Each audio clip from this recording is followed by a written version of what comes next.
Dolores. We were almost robbed, and I was practically murdered. You'll be all right now, Aunt Maria. As soon as I get you untied, I'll call the police.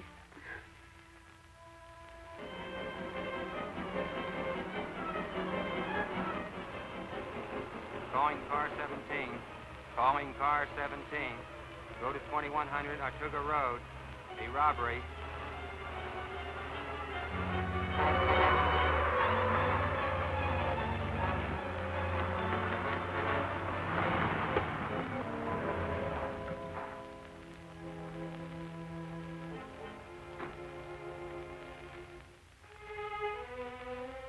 Now tell me just what happened. Here's the police. You can tell them, too.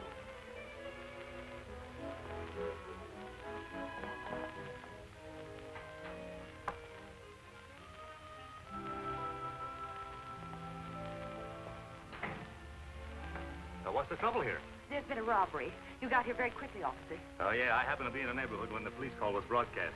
Now, tell me all about it. Well, I'm Miss Quantero. Yes, I know you, Miss Quantero. Who doesn't? Now, who was robbed and what they get? You must apprehend that bandit, officer. I've been beaten, humiliated, and insulted. Oh, I see. You were here when the burglar broke in.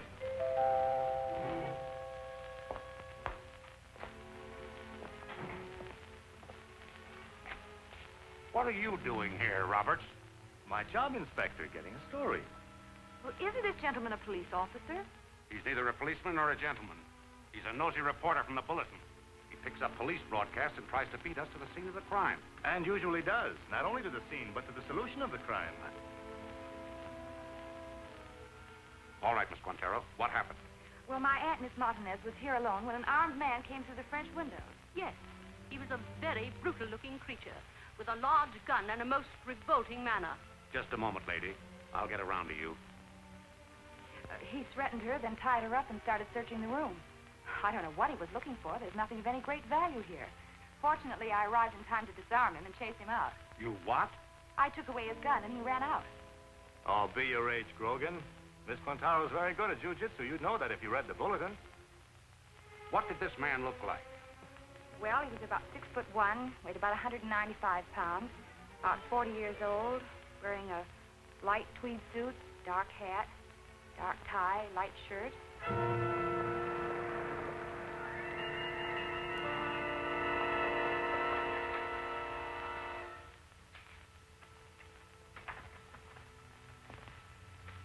I'm looking for a pair of English dueling pistols.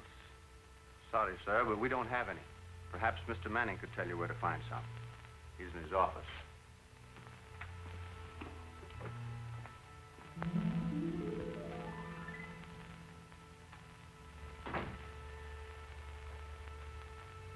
Did you get the book? No, the girl came back too soon. She's a wildcat. Spare me the details. You failed on the most important mission you ever had. Sit down and listen. This isn't one of your cheap racketeering jobs with a few $1,000s at stake. We're playing for the ownership of a sizable part of this city. A matter of millions. You didn't tell me. I'm telling you now. 18th century, the King of Spain made a grant of about 10 acres of land in the heart of this city to Don Quantero and his heirs for all time. Well, that grant is still good, still legal. And I am one of the descendants of old Don Q. Then you're heir to this property. Yes, but there are many other descendants. Fortunately, I have the advantage. None of them knows of the existence of the King's grant, whereas I have it. Oh, why can't you cash in on your share? Well, my share alone would not be very large, and there are other difficulties. The present owners of the property purchased it in good faith. And some of my relatives may not wish to cooperate in taking it away from these innocent parties. I get it. Your relatives will have to be removed. Who are they? I only know a few of them. That is why I must have the book I sent you after. It is the family tree of the Quanteros, and Dolores has the only known copy. It'll give us the name of all the heirs of Don Q. After they have been eliminated, and the King's grant suddenly discovered, Carlos Manning will be the only living heir. How about letting me knock off this Dolores girl first? No. She's too prominent, both socially and in the world of sports. Her death would start an investigation which might uncover our whole scheme. So we must start with some of the others. And to do so, we need the book containing the family tree, which you failed to get. Get in touch with Sam Sloan and tell him that I... Dolores, listen to this. On the very front page of the bulletin. Dolores Quantero beats would-be bandit. Society girl chases thief. When a daylight marauder entered the home of Dolores Quantero on Artuga Road, he found he had picked the wrong hen coop. Yes, Aunt Maria, I've read it. How dare that young scamp refer to this hacienda as a hen coop? I talked to him on the phone. He promised to come out here this morning and apologize. Young men of today are all hoodlums. The art of being a gentleman has been forgotten.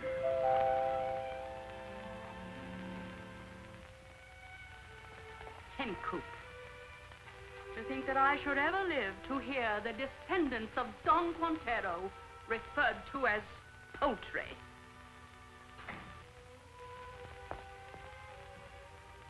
This is Mr. Chandler, a writer. A newspaper writer? Why, no, I write historical articles. I see. At least you do not slander people while they are still alive. Please excuse my aunt. She's a little upset over an article she read in this morning's paper. Now, what was it you wanted? I'm writing a history of the old Spanish families of the Southwest, and I thought you might be able to help me. Do you have any old letters or records of the Quanteros? Well, I have a genealogy as a family, but it's the only copy in existence. I couldn't loan it to anyone. I'd appreciate it if I could look it over and make a few notes. Certainly.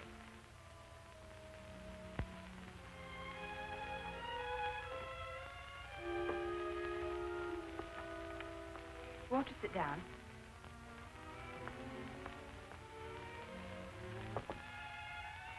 This is authentic and up to date. It includes all the descendants of Don Quantero. There's some paper and some pencils. Please handle the family tree carefully, will you? This is splendid. I won't be long.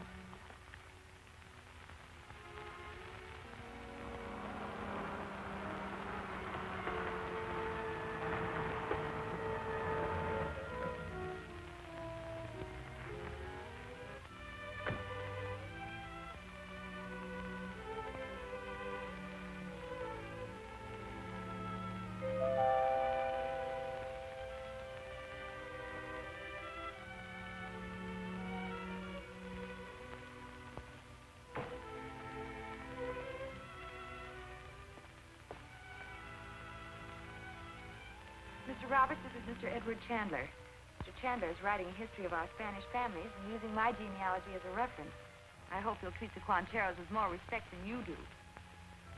The last time I saw Mr. Chandler, he was on trial for a confidence racket. He was known as Sam Sloan then, alias Slick Sam. He's just as slick as ever.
He got the family tree. Now, just take it easy. He almost got the family.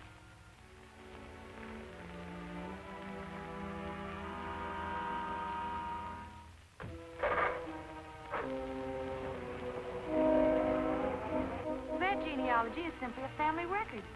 I can't imagine why anybody would want to steal it. What's this?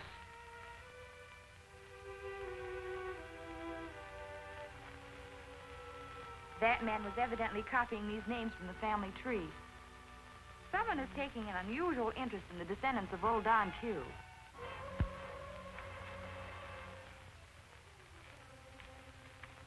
glory of the Spanish Don soon dwindled after they came to America. They lost their grandiloquent titles, married, and became Browns, Smiths, and Joneses. Rich men, poor men, beggarmen, and thieves. Yeah, but when do we start knocking them off? Well, we must select our victims carefully. Starting with some of the more obscure names whose connection with the Quanteros is not immediately evident. The method will depend upon the personality and habits of the individual. The old and destitute, well, they're likely to commit suicide. The young and reckless often stumble into unfortunate accidents, which will be recognized as such by the police.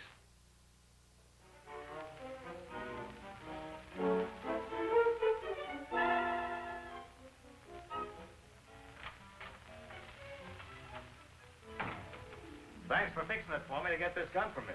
That's all right. But remember, gathering news and making news is two different things. Okay, Inspector. Yes? Miss Quantero to see you, Inspector. I'm busy. Get rid of her.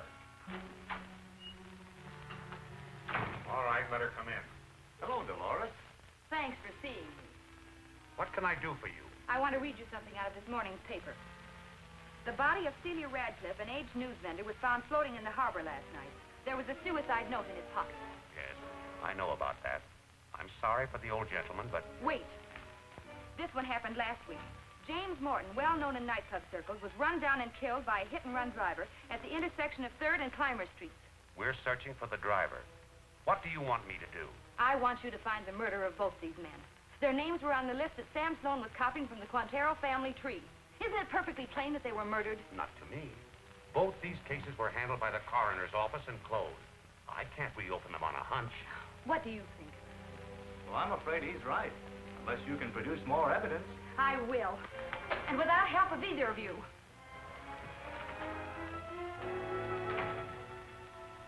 It seems we're not very popular. No. But news items just naturally seem to gather around that girl.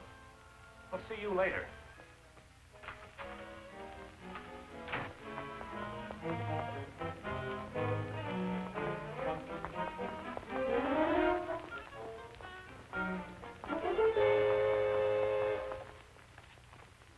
What do you want? I want to help you find the Quantero relatives. But you agreed with the inspector. Not I. It's obvious that someone is after the scalps of the Quantero tribe. It's a big story, and I'm going to beat Grogan to it. What's your plan? There are two more names on the Sloan list. Thomas Moran and Juan Perez. They must be found and warned. Neither of them is in the telephone directory. Well, that's easy. We run down all the Morans who are listed. One of them may lead us to Tom. Then we start on the Perez's. But that'll take all day. All night, too, probably. But we'll get them. Come on, let's go.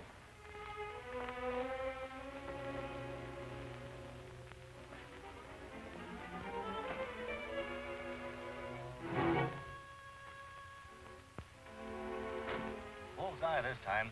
Tom Moran's the bartender in there. I warned him of his danger, and he'll take steps to protect himself. Does he know Juan Perez? Yes, Perez drives a truck for a hauling concern out on North Broadway. Come on, let's go.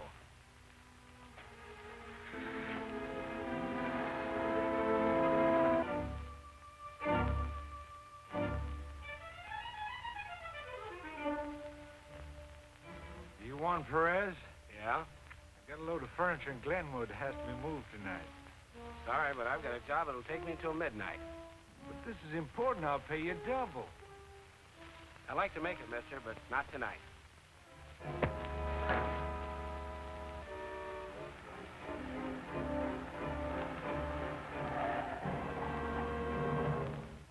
Sit tight.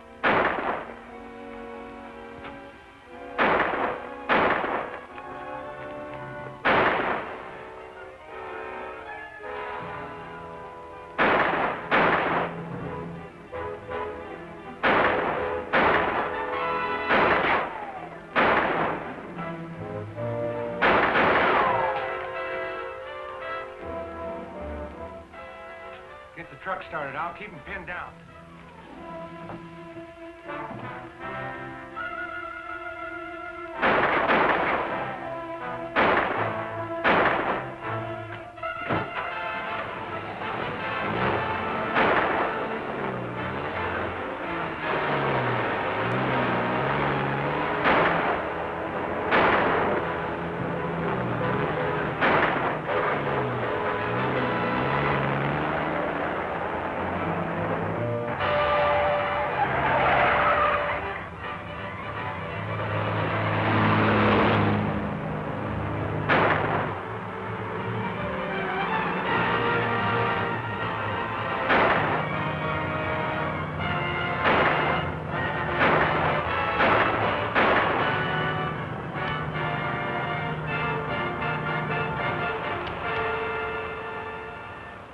Close in on him. I'm going aboard.